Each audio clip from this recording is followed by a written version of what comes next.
I may be either extra ornery today or extra exhausted because I am in the midst of my colonoscopy prep day. Oh, no. Yes, tomorrow I'm getting the probe, and I got to tell you, this whole process has been a real pain in the ass. I'm waiting on it. I'm waiting on it. I'm waiting. You are not. There we go. Yeah, it's been rough. You have to you're on a liquid diet. I've had lime Jello, water, and Gatorade. I was allowed to drink coffee, so I did do that. So I didn't experience caffeine withdrawal, which is pretty terrible.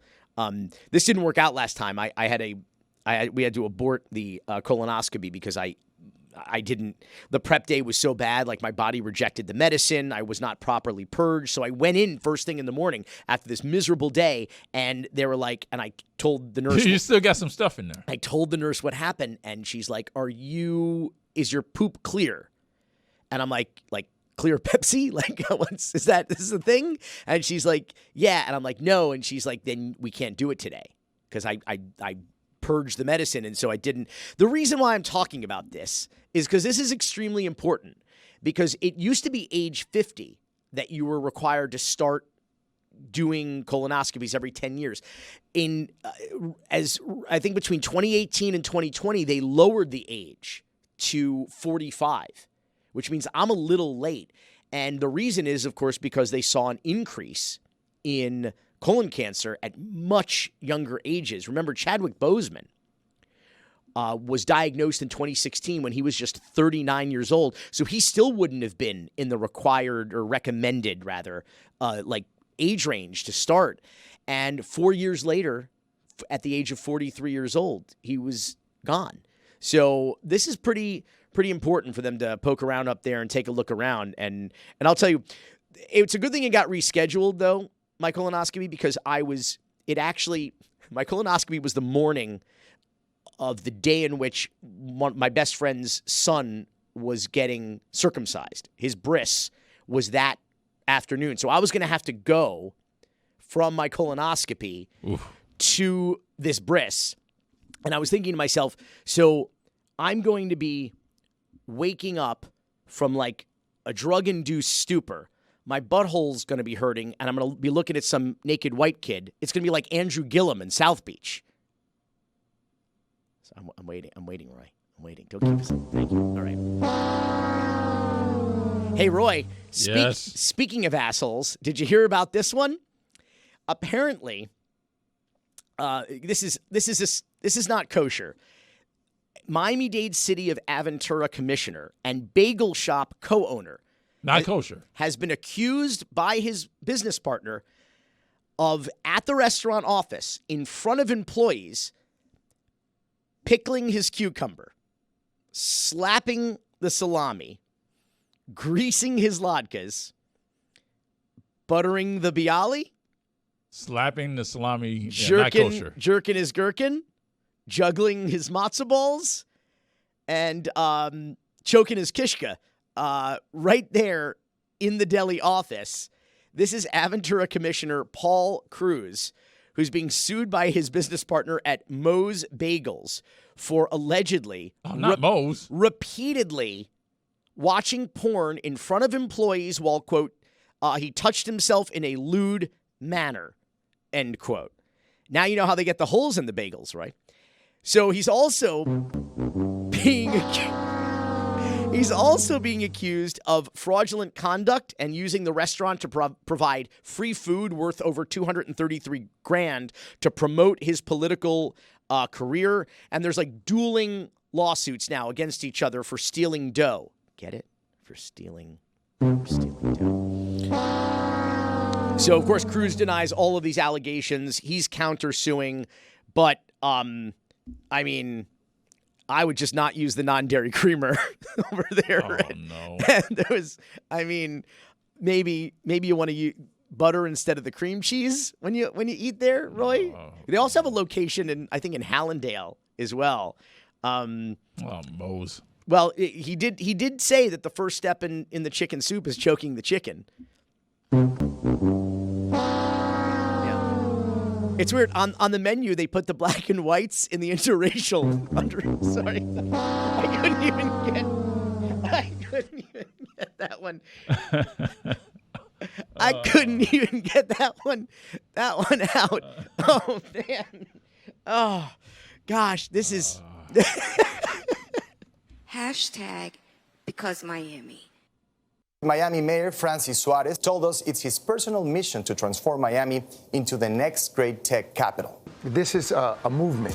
Cafecito 305. And he's waging a guerrilla-style marketing campaign, trying to lure entrepreneurs to Miami with the goal of turning Paradise City into tech's new frontier. That invitation to come to Miami first came in the form of a tweet. It did. It got about 2.7 million impressions. It was a tweet from Delian from the Founders Fund who said, hey guys, what if we move Silicon Valley to Miami?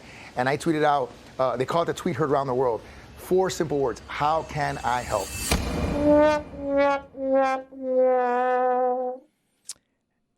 How it started, how it's going, it's not going well. Sorry, Roy. I know your dreams of a tech hub and the crypto cowboys, it just hasn't really panned out yet. My heart's broken for you down here in Miami. I think you've sold off all your Miami coin, haven't you? Yeah. I'm so sorry. I'm so sorry. What'd you Grand get? Total is 0. Is that how much you got? You got, wow. So it's gone up, is what you're saying. Exactly. To the moon. Yeah, I don't owe anybody anything. No to debt. the moon. Wow. So you'll all remember that Mayor Francis Suarez, a.k.a., or as we knew him around here. So Mayor Crypto Bro and his dreams all started with that tweet in December of 2020 in response to a VC tech bro who made the suggestion of moving Silicon Valley to Miami, and the mayor said, how can I help? And everybody thought, oh, that's it. This is the next gold rush for Miami. But really what it was what everything is in Miami, a real estate hustle. If you've listened to this show for some time, we've talked about it here. If you follow me on social media, I was the only person who was publicly talking about what a con this all was. And this mayor was nothing more than a real estate huckster who was looking to exploit his public position for private profit, which is exactly what he did. Took his net worth from negative $100,000 to over $5 million thanks to outside employment. I'm doing air quotes so hard right now, I'm getting carpal tunnel. Basically sold his office to tech bros and the arroz con man bros, as I called them, the crypto cowboys who moved out to Miami during the pandemic because of the lockdowns, and Miami and Florida was open for business. They came here and because they couldn't buy the government they wanted in other states like California and Illinois. So they came down here with the for sale sign in front of City Hall and, in fact, Government Center. Danielle Levine Cava was no better. Remember, Roy, they named the Miami Heat Arena the FTX Arena? Who could ever forget? All 18 months. Who could ever forget? Just sort of one, it was, as Francis Suarez would say, if you put garbage in, you're going to get garbage out. And that's exactly what happened. But here's the thing. This is how we subsist down here. We only have one business or industry in Florida, and that is real estate. That is growth, and that is development. That's why The Real Deal, I would argue, is one of the most important media outlets in the entire state of Florida, and specifically in South Florida. Lidia Dinkoda covers commercial real estate in South Florida for The Real Deal. Her latest story just this past week, the headline is, South Florida pushed to make tech a core part of its economy. This didn't yield new office tenants. This is kind of an interesting fact, Lydia, in that if you look at the action happening in the condo market or in the commercial real estate market, that's almost our canary in the coal mine of what is happening in this economy and what might we be able to predict is happening in this economy. We had this we were on the precipice of a bust. We had that bust in the Great Recession. Then we came out of it bigger and better than ever. We were kind of about to go down the toilet in 2020 with the pandemic, which would have been like kind of right on time for a boom and bust cycle. But then the pandemic exploded this market. I don't think it did any good for native Miamians or Floridians, in my opinion. But it turns out this whole pitch, this real estate hustle of like tech hub, all this stuff was really just that. and once again it didn't pan out, and maybe we're approaching a bust cycle here. What actually happened here with this whole tech boom? Was it in fact a tech boom? Sure, and thanks so much for having me. So I think you're right. There was a lot of excitement back starting in late 2020, and it kind of carried on until mid to late 2022. Obviously, the mayor's tweet, and every time I spoke to a broker, they were super giddy and excited about all the calls they're getting from techies from California, venture capitalists, and so on. Part of their argument at the time was that the South Florida office market would dodge, the South Florida office real estate market would dodge any trouble that were being seen in New York and elsewhere in the country, partly because of disinterest from tech companies. Obviously, they were getting interest from financial service companies and other industries, but tech was a lot of the hype, a lot of the excitement. So I think sometime starting in 2023, we started looking at data to see how the leasing was panning out. On the real estate side, were they indeed getting those leases? Back in 2023, we kind of did a story that was a preview of this and just found that tech leasing in South Florida was just a very, very small portion of the overall new leases and renewals signed. I think we got the data from Comstack, and not only was it a small portion compared to other industries signing leases and renewing leases for offices down here, but it was nowhere near what Silicon Valley was getting at the time. Still, we were just not even competing with them, and this was interesting because the phrase was Silicon Valley of the South. And that was the phrase to refer to Miami and Wynwood, but it was just nowhere near a Silicon Valley. So listen, you can't expect Silicon Valley. You can't expect it to just sort of pop up overnight anywhere, let alone in Miami, where there is no infrastructure, where there is no beyond the weather and the aesthetic beauty, very little quality of life beyond that, where there is also no sort of educational base creating a workforce for sophisticated companies like this. But what it seems is that Miami we're a hospitality town. We're a tourism town. So it's cool if millionaires and billionaires come here and buy their second, third, fourth, fifth homes, vacation homes or otherwise. But what we've been seeing here is the trend that we always see in Miami, which is these were round trip tickets, right? I mean, we saw companies, the old grand opening, grand closing, that were coming here, that were allegedly opening offices here, that were hiring up here, and that just didn't happen. If they did, they started to lay people off. If they opened offices, they closed them or reduced them. Tell me about that. Like what people came and then said, okay, this isn't a going concern as far as the tech economy or ecosystem is concerned. We're going back out west. Yeah, so this year we did a story because the whole hype just went quiet. Nobody was talking about this anymore. So we just kind of thought, well, let's look back, see, and took a look at a lot of data, VC data, leasing data, and so on. And I think part of the thing was the hype in the beginning back in 2020, 2021 was crypto. Obviously, like you said, we had FTX Arena. I think the crypto conference down here, I want to say in 2020, because everything else was under lockdown. And but then the hype and what was cool, so to speak, in tech turned out to be AI over the past year to a year and a half. And just companies like Andy, it's a chatbot AI company, Delphi, they all, I think, Delphi started here but went back to San Francisco. I don't know if Andy started here, but they for sure had an office here and a headquarters here, but then they went back to San Francisco. And it's just AI played a big role in this. And the AI hub, the true hub where you find the support, the trained workforce, just the network it's Silicon Valley. I mean, I was looking at some data before this. VC investment in AI per PitchBook data for South Florida was just over 1 billion last year.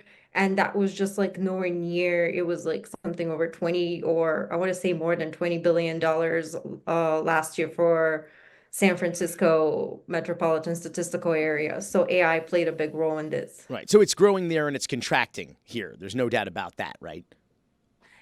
It's growing there for sure. I don't know if contracting here, but just the growth here in terms of VC investment is nowhere near what's in Silicon Valley, and it's just we're not seeing these leaps and jumps in growth for VC investment here. It's just very slow. It's much lower, and it's definitely contracting in terms of real estate leases. But there have been people backing out of leases, people sued over over defaulting on leases. There have been people who are subleasing because they're no longer opening the offices or they're closing the offices they had originally planned to. Is that right? Yeah, for sure. People have been, Andreessen Horowitz was is the biggest example. They backed out of a 5-year term in South Beach, I think 2 or 3 years before the lease ends. I think Blockchain is another one that just never even opened an office. They were supposed to open quite a big office in Wynwood, but never did. I think there's a couple other examples. Plug and Play was supposed to come here, but they went to Orlando.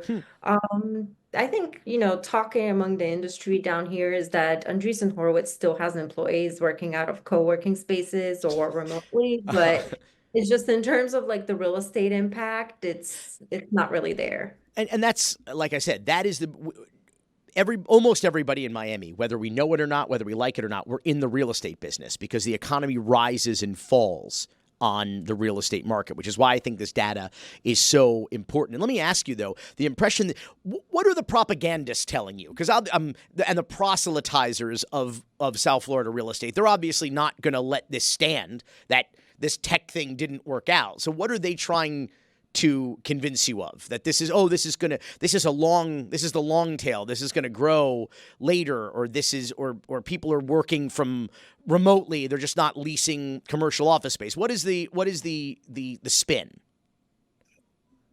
For sure, the most common one with brokers is that they're still getting calls and interest.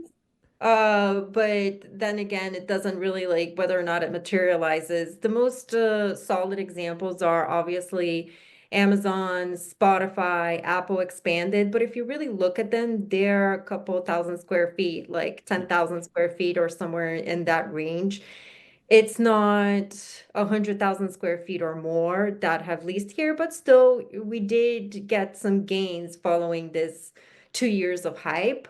I think the best thing I heard is that from one local VC firm that's been around since before even this hype is that we're not trying to be Silicon Valley. This is Miami tech, and I think there's I think there's some good support for that because what is Miami tech? What does that mean? It's a new app? There's a new app called iBribe, so you can pay off your politicians. What is Miami? What does that mean, Miami tech? I guess because there is it converts like kilos into pounds. Like is an app for like what is Miami tech, dude?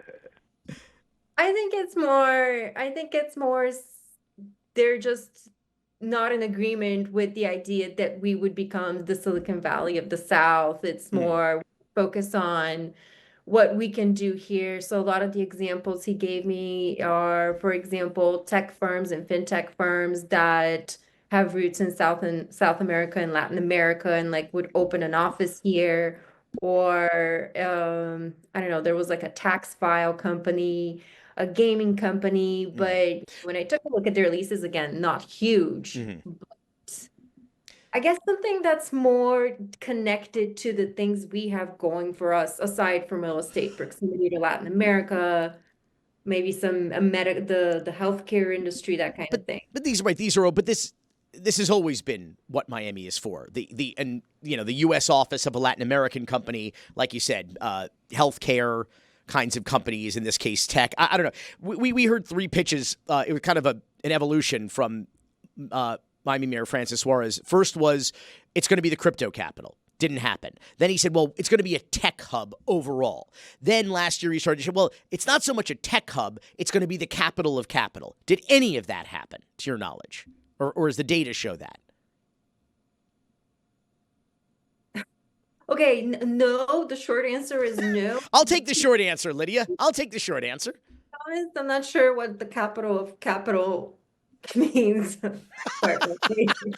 But by the way, nobody does. It's okay. You're not alone. Nobody does. That's why he had to keep evolving it, because crypto capital is very specific. Tech Hub is very specific. Then he's like, I need something like super like bullshitty, like even more bullshitty than I normally say. How can I help? So my last question before we go: have you heard from people about this? I'll call it a contraction. You can call it what you will. What I've been hearing, and let me see if this bears out, that as major duty companies, Ken Griffin's company, Citadel, Andreessen Horowitz, as they've looked to move here and move some of their hot, executives here, people are not happy here, whether it's the cost of living or even if they can't afford it, they can't find schools for their kids. They're not happy with the traffic and the overall quality of life, like I said, beyond the weather and sort of the aesthetic beauty of it. And people don't actually want to be here or live here. They want to live in adjacent to Silicon Valley and some of the beautiful areas there. They prefer to live in upstate New York or wherever. Have you been hearing that as well? So I think, yeah, there is some truth to that, and some sources have alluded to this, that it's, when I featured this company, Delphi, the AI company, the descriptions for Miami were always like amazing vibes, melting pot, eagerness, excitement to grow, and so on. But when I asked about moving back to Silicon Valley, it was more serious, maybe, so to speak, more serious terms like network, support system, growth, workforce, and so on. So there is a notion that we lack a lot of these things you listed, like you said, traffic, transportation, schools, a lot of the things that many of the Californians, New Yorkers, Chicagoans are used to. This is a fascinating story that we've been following for so long, and honestly, the only people kind of honestly talking about this. You remember, this is from like the infancy of this show, Roy, when Dan was with us and we were talking all about, and I was like, this is all crazy. This is just, it's fine that it's a real estate hustle because that's what we do here, but at least let's call it that. And what we've seen happen here, unfortunately, is we have seen it really damage the quality of life for Miamians, and affect their cost of living. We've been the most expensive housing market in the country. We've been the capital of inflation. We've been, the highest rates for, homeowners and renters insurance, highest rates for auto insurance. Just like it's been completely out of control. And then the bottom of all the things you want to be at the top of, right? The bottom of education, for example. And I was asking from the very beginning, what's in it for Miamians? What's in it for Floridians? And the answer, as it turns out, is not only nothing, but less than nothing, because we've seen an exodus of Miami natives and native Floridians out of this state. And in exchange for what? The promise, the hope of what? Of making the rich richer and of turning the mayor of Miami, for example, into a multi-millionaire. And I would argue this has been probably one of the worst boom and bust cycles in the history of this community in terms of its transformative nature. And I think we'll do one more short answer, Lidia. Is the data showing us that we are on the precipice of a real estate recession here in Miami? Are we overdue for the next bust after this boom? We may very well be. There is a record supply of apartment units, and it's slowing down. The rents have lowered. Lots of office projects that were planned during the boom cycle are canceled or paused.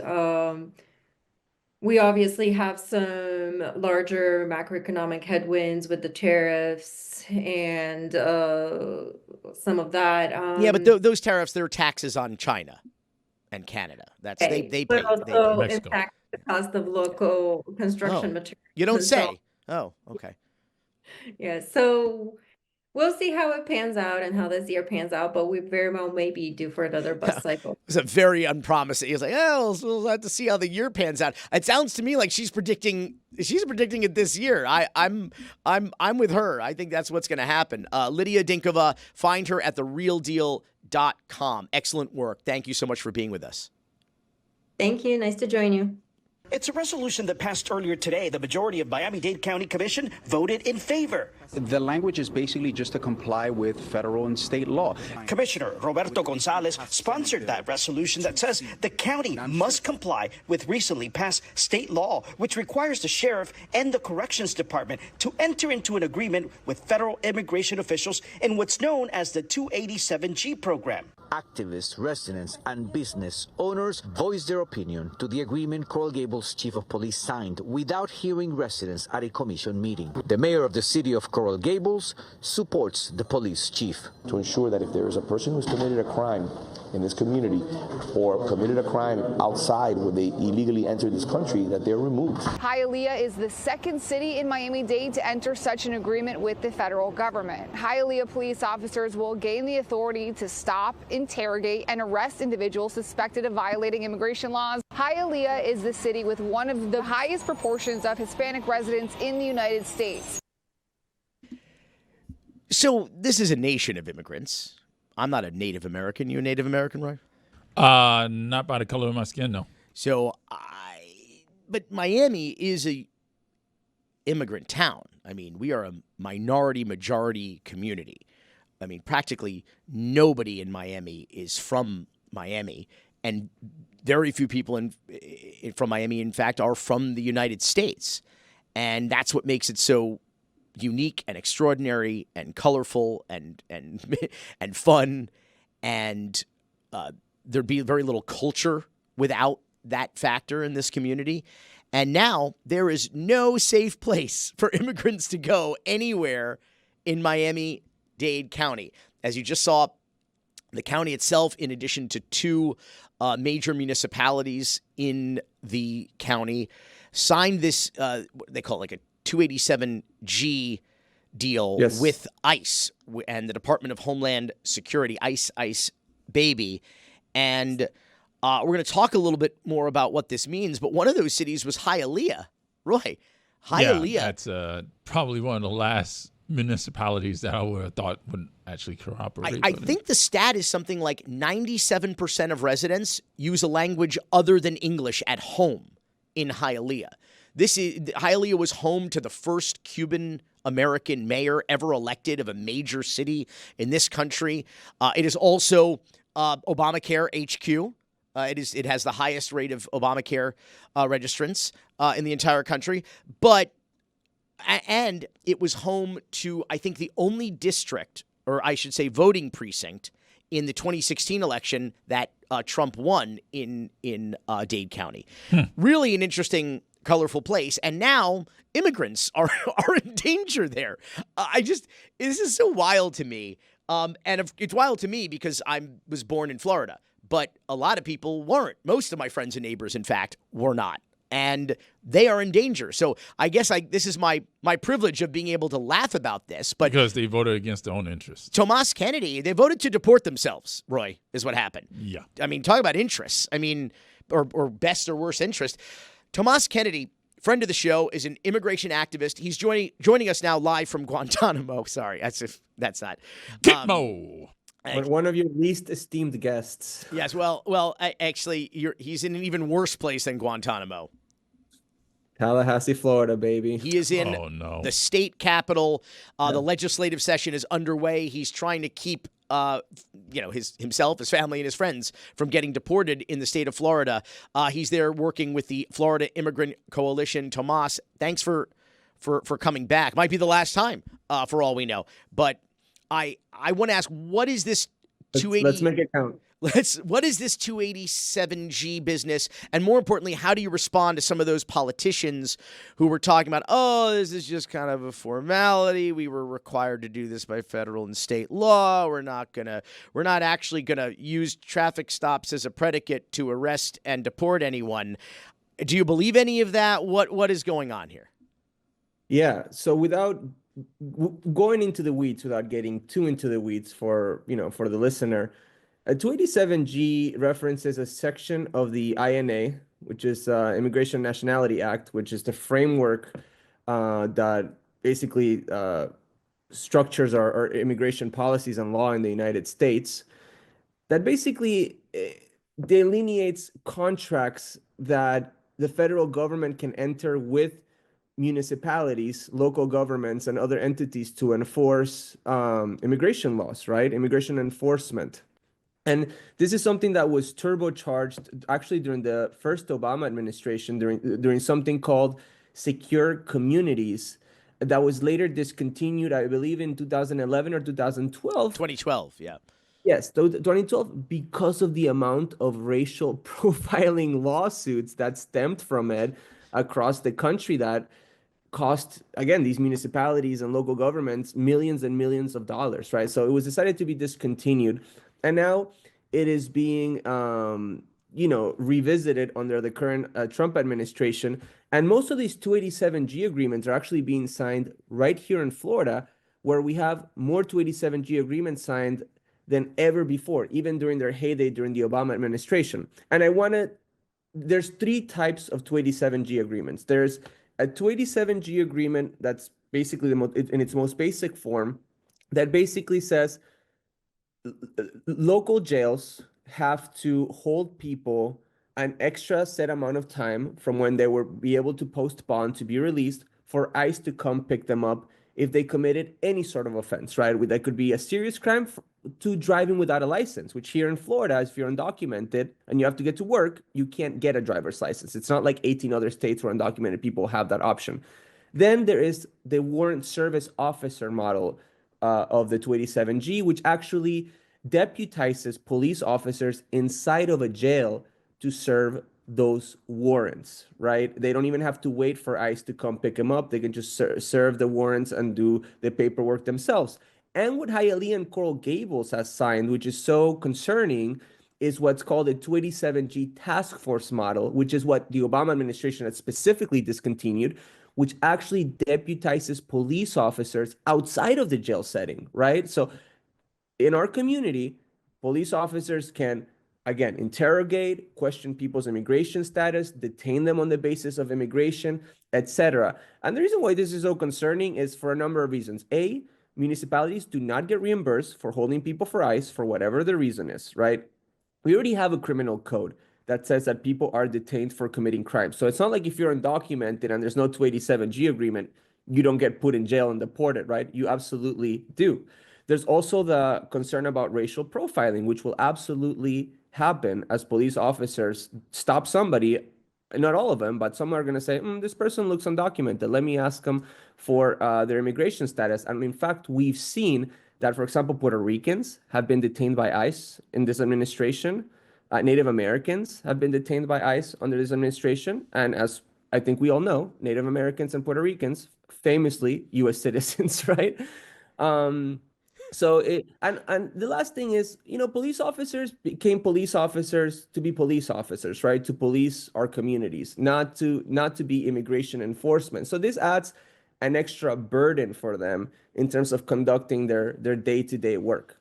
Right, that neither they nor the community that they serve are being compensated for in any way, doing the duties of the federal government.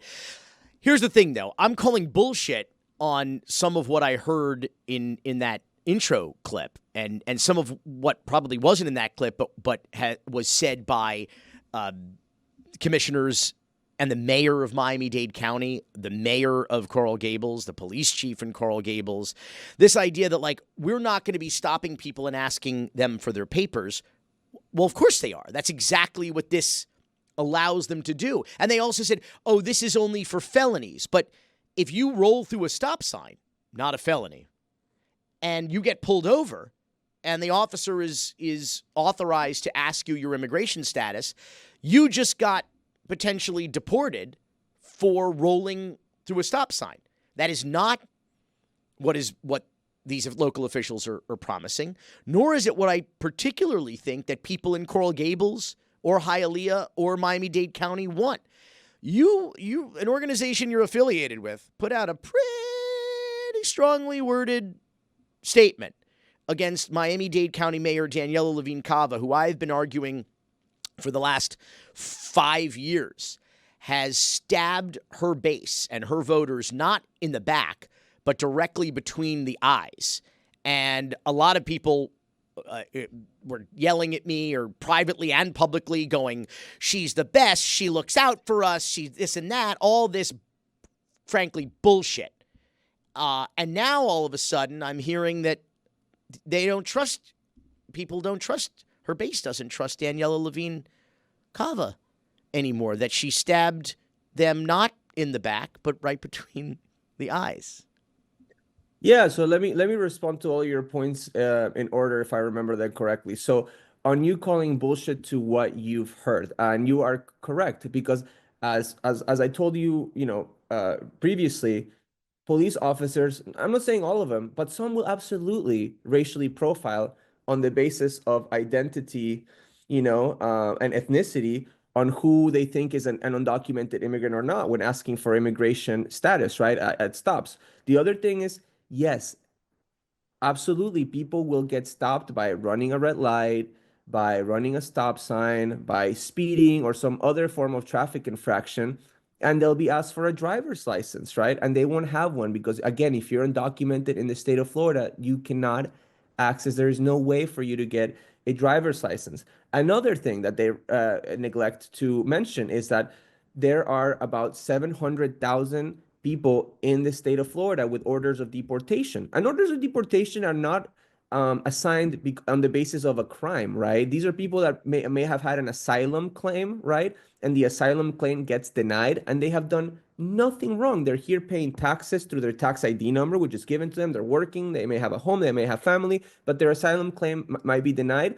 They could end up with an order of deportation out of that. When a police officer runs their license now, as they're driving, right, they will see that ICE warrant pop up, and they will be empowered now to stop them, even if they have not even committed a traffic infraction, right? So what this does is, another negative aspect of this, it really harms the trust between the community and the police, because now people are going to be afraid to call the police to report all sorts of crime, right? Whether it's a burglary or domestic abuse or, a crime that they saw in their neighborhood. They're going to say, well, I'm not going to call the police because they're going to come here and they're going to ask me for my ID. They're going to ask me for my driver's license, my social security number, and I could end up detained. I could end up with a detainer myself. So we're going to see a lot more crime unreported. Now, to your other point about the mayor. So yes, Miami-Dade County, I believe they signed the warrant service officer model of the 287G, which is the one that I believe that if they signed that one, which I think they did, deputizes police officers inside of the jail setting to serve these warrants. The problem with this is that, look, there are a number of state laws that mandate that municipalities that operate a county jail have to sign into a sort of 287G agreement. But then, the mayor and the Democrats in the commission, with the exception of Marlene Bastien, who voted against, have all at one point or another characterized themselves as defenders of immigrants. And when in 2017, when the county reinstated its 287G program, which was rescinded by now Congressman Carlos Jimenez, by the way. He's the one that ended the 287G model to begin with in 2014 because we weren't getting reimbursed from it by the feds, and it was costing the county millions and millions of dollars. Anyways, these people, including the mayor, who have characterized themselves as defenders of immigrants, signed into an elevated, enhanced level of that 287G program, which they didn't have to do. They could have signed into the weakest one, and they did so without community input, without notifying the public really to mobilize, to give public comment, whether they support it or not. And they really just tried to rush this with almost no opposition whatsoever. So, just to be quite frank, it is disappointing to see the mayor do this, to not burn an inch, a little bit of political capital on this really, really serious issue, which is, again, burdening and weaponizing our police departments to go after the immigrants that are harvesting our crops, building our buildings, taking care of our kids, working the jobs that nobody else wants to work, making the city great, as you said, making Miami what it is. And what do? They get shit upon by the county and by all of the municipalities because they're too afraid to fight against the governor because he might remove them from office. It's shameful. It's cowardice is really what it is. Immigrants make us what we are. And all of our parents or grandparents or great-grandparents at some point or another, if you're not Native American, you are an immigrant of some kind. Tomas Kennedy, good luck up there in Tallahassee. I'm sure you have a lot of being welcomed with open hearts and open arms, as the Marielitos were. To learn more, go to floridaimmigrant.org. Yeah, thank you, sir. I need all the luck I can get, so I appreciate it. Buena suerte, mi amigo. Gracias. Before we go, breaking news this week. Frank Carollo, the brother of you-know-who,